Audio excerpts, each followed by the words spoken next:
What are the odds that the strike can be averted before tomorrow? Well, I mean, almost none when we have a government that hasn't said that they want to meet us at the table. So, as I said, we've offered updates through the conciliator. We haven't heard, or through the mediator, we haven't heard back, and it's now, whatever time it is. So. And no bargaining today? We had no bargaining today. We haven't had a date since the last 4 days we had last week, where over a 4-day period, the government didn't table a single new proposal. I don't know where that $7 billion figure comes from, but even that $1.5 billion, I make of it exactly what I've been saying since they started trotting that number out. That applies to the whole education sector, whom we don't negotiate for. Our cost of living adjustment proposal for my members comes at about $200 million, a completely different order of magnitude, and this minister is intent on inflating the number, ratcheting up the rhetoric, which is the opposite of good faith bargaining, the opposite of trying to actually get to a deal with us. Over 3 years, when you add that up, it is $7 billion, and it reaches $3 billion in the third year. There is a request, an insistence. In fact, one of the top 3 priorities they communicated themselves that helps illustrate the point so clearly for everyone observing,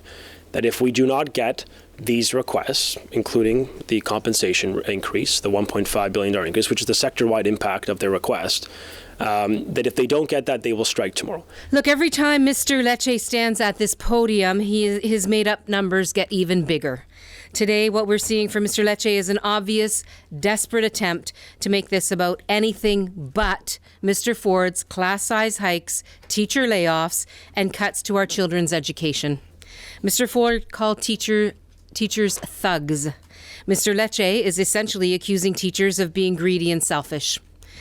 That's not going to end this dispute. We're glad that the Education Workers Alliance of Ontario have a tentative deal. It proves that it's possible to get a deal when class sizes and e-learning and teacher layoffs aren't on the bargaining table. Mr. Ford knows exactly how to keep kids in school tomorrow, and I'm calling on him to do just that.